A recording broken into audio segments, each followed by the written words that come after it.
ಅರೆ ನೋಡಿ ಸ್ವಾಮಿ ನಾವಿರೋದು ಹೀಗೆ. ಎಲ್ಲರಿಗೂ ನಮಸ್ಕಾರ. ವಿ.ಕೆ ಕನ್ನಡ ಚಾನಲ್ಗೆ ಸ್ವಾಗತ ಸುಸ್ವಾಗತ. ತಮ್ಮಲ್ಲಿ ನೋಡ್ತಾ ಇದ್ದೀರಾ ಯಾವ ವಿಚಾರವಾಗಿ ಈ ವಿಡಿಯೋ ಮಾಡ್ತಾ ಇದ್ದೀನಿ ಅಂತ.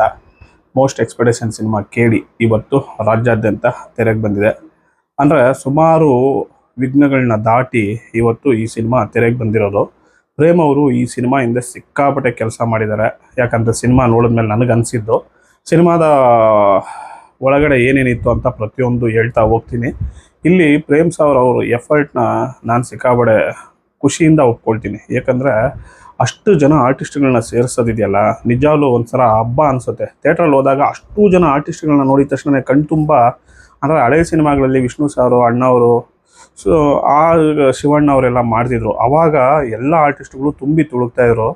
ಇವಾಗ ಕೆ.ಡಿ ಸಿನಿಮಾ ನೋಡ್ಕೊಂಬಂದಮೇಲೆ ಎಲ್ಲಿ ನೋಡಿದ್ರು ಬರೀ ಆರ್ಟಿಸ್ಟ್ಗಳೇ ಇದ್ದಾರೆ ಜೂನಿಯರ್ ಆರ್ಟಿಸ್ಟ್ಗಳು ಹಿಂದ್ಗಡೆ. ಬಟ್ ಆರ್ಟಿಸ್ಟ್ಗಳನ್ನ ಫಿಲ್ಮ್ ಮಾಡಿದ್ದಾರೆ, ಅದ್ಭುತವಾಗಿ ಮಾಡಿದ್ದಾರೆ ಪ್ರೇಮ್ ಸಾರು. ಈ ಕತೆ ಅವ್ರಿಗೆ ಯಾವಾಗ ಉಟ್ಕೊಳ್ತು ಎಲ್ಲಿ ಉಟ್ಕೊಳ್ತು ಗೊತ್ತಿಲ್ಲ. ಒಟ್ಟಿನಲ್ಲಿ ಸಿನಿಮಾನ ಅನೌನ್ಸ್ ಮಾಡಿದ್ರು ಕೆ.ಡಿ ಸಿನಿಮಾ. ಆವಾಗಲೇ ಒಂದು ಎಕ್ಸ್ಪೆಕ್ಟೇಷನ್ ಶುರು ಆಯಿತು, ಪ್ರೇಮ್ ಸಾರ್ ಡೈರೆಕ್ಷನ್ನು ಅಂತ. ಹೀರೋ ಯಾರು ಅಂದಿದ ತಕ್ಷಣ ಧ್ರುವ ಸರ್ಜಾ ಅವರು.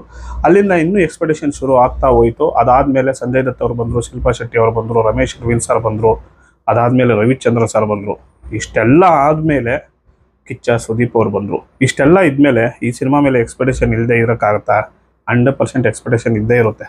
ಕೆ.ಡಿ ಸಿನಿಮಾ ಹೇಗೆ ಮಾಡಿರ್ಬೋದು, ಏನು ಮಾಡಿರ್ಬೋದು ಅಂತ ನನಗೂ ಒಂದು ಕುತೂಹಲ ಇತ್ತು. ಅದನ್ನು ನೋಡೋಣ ಅಂತಲೇ ಬೆಳಗ್ಗೆ 6 ಗಂಟೆ ಶೋಗೆ ಹೋಗೋಣ ಅಂತ ಥಿಯೇಟ್ರ್ ಹತ್ರ ಹೋದರೆ ಶೋ ಕ್ಯಾನ್ಸಲ್ ಆಗಿದೆ, 7:15 ಅಂದರು. ಸರಿ ಆಯಿತು ಅಂತ 1.5 hour ಟೈಮ್ ಪಾಸ್ ಮಾಡಿಕೊಂಡು ಸಿನಿಮಾನ ನೋಡ್ಕೊಂಡು ಈಚೆ ಬಂದಮೇಲೆ ನನಗೆ ಕಾಡಿದ್ದೊಂದೇ, ಧ್ರುವ ಸರ್ಜಾ ಅವರು ಇಷ್ಟು ಎನರ್ಜಿನ ಇಟ್ಕೊಂಡು, ಇಷ್ಟು ಅದ್ಭುತವಾದ ಅವರು ಒಳಗಡೆ ಒಬ್ಬ ಆರ್ಟಿಸ್ಟ್ನ ಇಟ್ಕೊಂಡು ಯಾಕಿನ್ನೂ ಇಲ್ಲೇ ಇದ್ದಾರೆ ಅಂತ. ಯಾಕೆ ಪ್ಯಾನ್ ಇಂಡಿಯಾಗೆ ಹೋಗ್ಬಿಡ್ಬೇಕಿತ್ತ, ಬೇರೆ ದೇಶಕ್ಕೆ ಹೋಗ್ಬಿಡ್ಬೇಕಂತಲ್ಲ.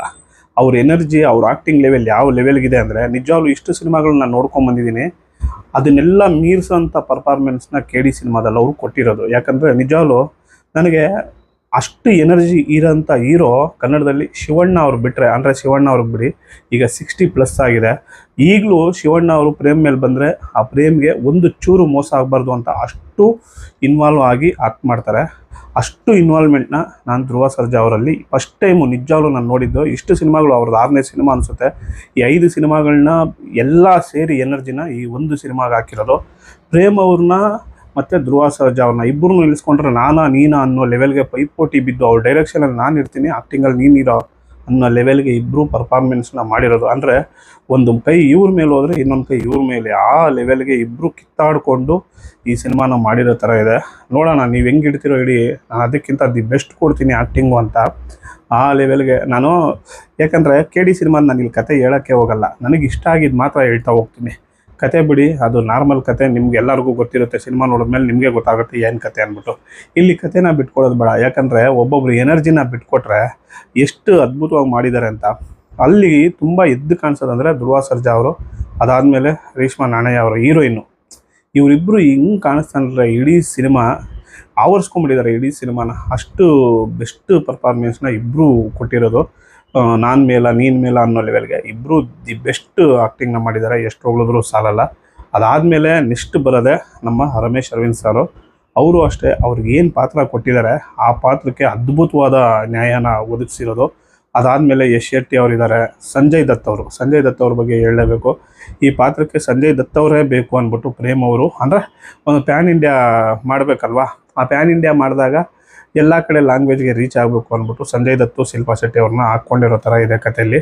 ಓಕೆ ಅನ್ನಿಸ್ತು, ಅವರಿಬ್ಬರು ಪಾತ್ರಗಳು ನನಗೆ ಓಕೆ ಅನ್ನಿಸ್ತು. ಇನ್ನೂ ರವಿಚಂದ್ರನ್ ಅವ್ರ ಬಗ್ಗೆ ನಾವು ಮಾತಾಡಲೇಬೇಕು. ಇಲ್ಲಿ ಟ್ವಿಸ್ಟ್ ಇದೆ, ಆಮೇಲೆ ಹೇಳ್ತೀನಿ. ರವಿಚಂದ್ರನ್ ಸರ್ನ ಯೂಸ್ ಮಾಡ್ಕೊಂಡಿದ್ದಾರೆ, ಬಟ್ ನನಗೆ ಅಷ್ಟೊಂದು ಸ್ಯಾಟಿಸ್ಫ್ಯಾಕ್ಷನ್ ಆಗಿಲ್ಲ ರವಿಚಂದ್ರನ್ ಅವ್ರನ್ನ ಈ ಪಾತ್ರ, ಅಂದರೆ ಈ ಕಥೆಯಲ್ಲಿ ಯೂಸ್ ಮಾಡ್ಕೊಂಡಿರೋದು.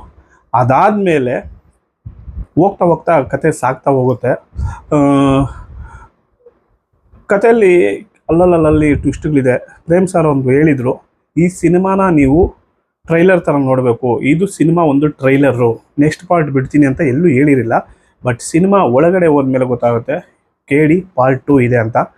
ಇಲ್ಲಿ ಕೆ.ಡಿ ಪಾರ್ಟ್ 2 ಮಾಡೋಂಥ ಒಂದು ಅದ್ಭುತ ಕಥೆನ ಅಂತ ನೀವು ಹೇಳೋದಾದರೆ ಅದನ್ನು ನೀವು ಸಿನಿಮಾದಲ್ಲೇ ಹೋಗಿ ನೋಡಬೇಕು. ಏನಕ್ಕೆ ಕೆ.ಡಿ ಪಾರ್ಟ್ 2 ಮಾಡಬೇಕು, ಕೆ.ಡಿ ಪಾರ್ಟ್ 2 ಮಾಡೋವಂಥ ಕತೆ ಅದರಲ್ಲಿ ಏನಿದೆ, ಏನಕ್ಕೆ ಪಾರ್ಟ್ 2ಗೆ ಲೀಡ್ನ ಕೊಟ್ಟಿದ್ದಾರೆ ಅನ್ನೋ ಟ್ವಿಸ್ಟ್ಗಳನ್ನ ಸುಮಾರು ಇಟ್ಟಿದ್ದಾರೆ ಪ್ರೇಮ್ ಸರ್, ಇಲ್ಲ ಅಂತ ನಾನು ಹೇಳ್ತಿಲ್ಲ. ಬಟ್ ಓವರಾಲ್ ನನಗಿಷ್ಟ ಆಗಿದೆ ಏನಂದರೆ ಅವರು ಮೇಕಿಂಗ್ ಸ್ಟೈಲ್ನ ಚೇಂಜ್ ಮಾಡ್ಕೊಂಡಿದ್ದಾರೆ. ಅಂದರೆ ಅವರು ಅಪ್ಡೇಟ್ ಅಂತಾರೆ ಗೊತ್ತಾ, ಈಗ ಅಪ್ಡೇಟ್ ಆಗಬೇಕು ಹಳೆ ಡೈರೆಕ್ಟರ್ಗಳೆಲ್ಲ ಅಂತಾರಲ್ಲ, ಆ ಲೆವೆಲ್ಗೆ ಅಪ್ಡೇಟ್ ಆಗಿ ಮೆಚುರಿಟಿಯಾಗಿ ಬಂದಿದ್ದಾರೆ.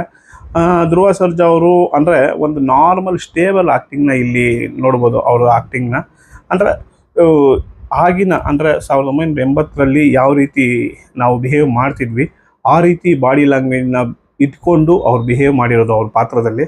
ಓವರಾಲ್ ಸಿನಿಮಾ ಚೆನ್ನಾಗಿದೆ, ನೀವು ಒಂದು ಸಲ ವಾಚ್ ಮಾಡ್ಬೋದು. ಅಂದರೆ ಫ್ಯಾಮಿಲಿ ಕೂತ್ಕೊಂಡು ನೋಡ್ಬೋದು, ಅಂದರೆ 100% ನೋಡ್ಬೋದು. ಎಲ್ಲೂ ವಲ್ಗರಿಲ್ಲ. ಸರ್ಸೆ ಅನ್ನೋ ಒಂದು ಸಾಂಗ್ ಏನಿತ್ತು ಅದನ್ನೊಂದು ತೆಗ್ದಿದ್ದು ಒಳ್ಳೇದೇ ಆಯಿತು ಅನ್ನಿಸ್ತು. ಯಾಕಂದರೆ ಸಂಜಯ್ ದತ್ಗೆ ಬಿಲ್ಡಪ್ ಕೊಡೋ ಥರ ಆಗ್ಬಿಟ್ಟಿತ್ತು ಆ ಸಾಂಗು, ಅವಶ್ಯಕತೆ ಇರಲಿಲ್ಲ. ಯಾಕಂದರೆ ಧ್ರುವ ಸರ್ಜಾ ಅವ್ರನ್ನ ಡಮ್ಮಿ ಮಾಡೋ ಥರ ಆಗ್ಬಿಟ್ಟಿರೋದು. ಆ ಸಾಂಗ್ ತೆಗ್ದಿದ್ದೆ ನನಗೂ ಖುಷಿಯಾಗಿದೆ ಅನ್ನಿಸ್ತಾ ಇದೆ ಈಗ ಸಿನಿಮಾ ನೋಡ್ಕೊಂಬಂದ್ಮೇಲೆ ಅನಿಸಿದ್ದು. ಯಾಕೋ ಬೇಡ, ಅವಶ್ಯಕತೆ ಇರಲಿಲ್ಲ ಅನ್ನಿಸ್ತು. ಕತೆಗೆ ಚೆನ್ನಾಗಿದೆ, ಒಟ್ಟಿನಲ್ಲಿ ತೆಗ್ದಿದ್ದು ಚೆನ್ನಾಗಿದೆ.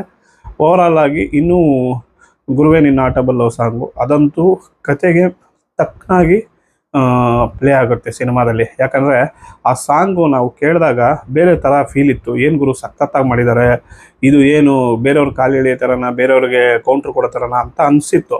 ಅದಾದಮೇಲೆ ಸಿನಿಮಾ ನೋಡಿದ್ಮೇಲೆ ಆ ಸಿನಿಮಾಗೆ ಈ ಸಾಂಗು ಅದ್ಭುತವಾಗಿ ಮ್ಯಾಚ್ ಆಗಿರೋದು. ಇನ್ನು ಓವರಾಲ್ ಬರೋ ಸಾಂಗ್ಗಳೆಲ್ಲ ತುಂಬ ಚೆನ್ನಾಗಿದ್ದಾವೆ. ಕ್ಲೈಮ್ಯಾಕ್ಸ್ ಸಾಂಗ್ ಅಂದರೆ ಅವರು ಒಂದು ಏನೋ ಒಂದು ಇನ್ಸಿಡೆಂಟ್ ಆಗುತ್ತೆ, ಅಲ್ಲಿಂದ ಅವರು ಬರ್ತಾರೆ. ಮೊನ್ನೆ ತಾನೇ ರಿಲೀಸ್ ಆಗಿತ್ತು ಆ ಸಾಂಗು, ಕಾಳಿ ಅಂತ. ಆ ಸಾಂಗು ಸಿನಿಮಾಗೆ ನನಗೇನು ಅನಿಸಿದ್ದು ಅವಶ್ಯಕತೆ ಇರಲಿಲ್ಲ ಅಂತ. ಓವರಾಲ್ ಬಿಟ್ಟರೆ ಇನ್ನೂ ಸಿನಿಮಾಟೋಗ್ರಫಿ ಚೆನ್ನಾಗಿದೆ, ಡೈರೆಕ್ಷನ್ ಚೆನ್ನಾಗಿದೆ, ಎಲ್ಲರೂ ಆ್ಯಕ್ಟಿಂಗು ಅದ್ಭುತವಾಗಿ ಮಾಡಿದ್ದಾರೆ. ರವಿಚಂದ್ರನ್ ಸರ್ನ ಇನ್ನೂ ಯೂಸ್ ಮಾಡ್ಕೋಬೋದಿತ್ತು ಅನ್ನಿಸ್ತು. ಇನ್ನು ರವಿಶಂಕರ್ ಅವರು ಚೆನ್ನಾಗಿ ಯೂಸ್ ಮಾಡ್ಕೊಂಡಿದ್ದಾರೆ. ಓವರಾಲ್ ಸಿನಿಮಾ ವಾಚಬಲ್, ಫ್ಯಾಮಿಲಿ ಕುತ್ಕೊಂಡು ನೋಡೋಂಥ ಸಿನಿಮಾ. ಯಾರಾದರೂ ದಯವಿಟ್ಟು ಮೊಬೈಲಲ್ಲೋ OTTಲೋ ಬರುತ್ತೆ ಅಂತ ಕಾಯ್ಕೊಂಡು ಕೂತ್ಕೊಬೇಡಿ, ಹೋಗಿ ಥಿಯೇಟ್ರಲ್ಲಿ ಸಿನಿಮಾ ನೋಡಿ. ಕನ್ನಡ ಸಿನಿಮಾನ ಬೆಳೆಸಿ, ಕನ್ನಡ ಸಿನಿಮಾನ ಉಳಿಸಿ ಅಂತ ಕೇಳ್ಕೊಳ್ಳೋ ಪರಿಸ್ಥಿತಿಲಿ ನಾವಿದ್ದೀವಿ. ದಯವಿಟ್ಟು ಪ್ರೊಡ್ಯೂಸರ್ಗಳನ್ನ ಉಳಿಸಿದ್ರೆ ನಿರ್ದೇಶಕನೂ ಉಳಿತಾನೆ, ನಾಯಕ ನಟರು ಉಳಿತಾರೆ, ಆರ್ಟಿಸ್ಟ್ಗಳು ಉಳಿತಾರೆ. ಇಷ್ಟು ಹೇಳ್ತಾ KD ಸಿನಿಮಾದ ರಿವ್ಯೂನ ಮುಗಿಸ್ತಾ ಇದ್ದೀನಿ. ಈ ಸಿನಿಮಾ ಯಾಕೆ ನೋಡಬೇಕು ಅನ್ನೋದು ಹೋಗಿ ಥಿಯೇಟ್ರಲ್ಲಿ ನೋಡಿದಾಗ ನಿಮಗೆ ಗೊತ್ತಾಗುತ್ತೆ ಈ ಸಿನಿಮಾ ಯಾಕೆ ನೋಡಬೇಕು ಅಂತ. ಇನ್ನು ಕೊನೆಯದಾಗಿ ನಮ್ಮ ಸುದೀಪ್ ಸರ್ ಬಗ್ಗೆ ಮಾತಾಡ್ಬಿಡೋಣ, ಇಲ್ಲಾಂದರೆ ಬೇರೆ ಥರ ಆಗ್ಬಿಡ್ತಿಲ್ಲಿ. ಸುದೀಪ್ ಸರ್ ಅವ್ರ ಬಗ್ಗೆ ಮಾತಾಡಲೇಬೇಕು. ಅಂದರೆ ಒಂದು ಗೆಸ್ಟ್ ಅಪಿಯರೆನ್ಸ್ ಆಗಿ ಬರ್ತಾರೆ. ಅವ್ರು ಬಂದಿದ್ದ ತಕ್ಷಣವೇ ಕಥೆನ ನಿರ್ದೇಶಕರು ಮಾಡಿದ್ದಾರೆ. ಅಂದರೆ ಏನು ಕ್ಯಾರೆಕ್ಟರ್ ಇದೆಯೋ ಆ ಕ್ಯಾರೆಕ್ಟರ್ನ ರಿವೀಲ್ ಮಾಡಿದ ತಕ್ಷಣ ಅಲ್ಲಿ ಕತೆ ಪಾರ್ಟ್ 2ಗೆ ಲೀಡ್ ಕೊಟ್ಟಿದ್ದಾರೆ. ಸುದೀಪ್ ಸರ್ಗೂ ಧ್ರುವ ಸರ್ಗೂ ಏನು ಲಿಂಕು ಅನ್ನೋದನ್ನು ನಾವು ಪಾರ್ಟ್ 2ಲಿ ಕಾದು ನೋಡಲೇಬೇಕು. ಅಂದರೆ ಆ ಲಿಂಕ್ನ ಅಲ್ಲಿ ಬಿಟ್ಕೊಟ್ಟಿಲ್ಲ ಎಲ್ಲೂ. ಏನಕ್ಕೆ ಸುದೀಪ್ ಸರ್ ಬಂದರು ಆ ಜಾಗಕ್ಕೆ, ಅಲ್ಲಿ ಧ್ರುವ ಸರ್ಜಾ ಯಾಕಿದ್ರು ಅನ್ನೋದನ್ನು ಬಿಟ್ಕೊಟ್ಟಿಲ್ಲ. ಓವರಾಲ್ ಆಗಿ ಸಿನಿಮಾ ನನ್ನ ಪ್ರಕಾರ ಚೆನ್ನಾಗಿದೆ. ನಿಮ್ಗೇನು ಅನ್ನಿಸ್ತು, ನೀವೇನಾದ್ರು ಸಿನಿಮಾ ನೋಡಿದ್ರೆ ನಿಮ್ಗೇನು ಅನ್ನಿಸ್ತು, ನಿಮ್ಗೆ ಇಷ್ಟ ಆಯಿತಾ ಇಲ್ವಾ, ನಿಮಗೇನು ಇನ್ನೂ ಬೇಕಿತ್ತು ಅಂತ ಅನ್ನಿಸ್ತು ಅನ್ನೋದನ್ನು ಕಮೆಂಟಲ್ಲಿ ತಿಳಿಸಿ.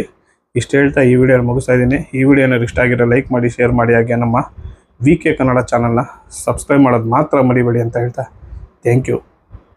ಅರೆ ನೋಡಿ ಸ್ವಾಮಿ, ನಾವಿರೋದು ಹೀಗೆ.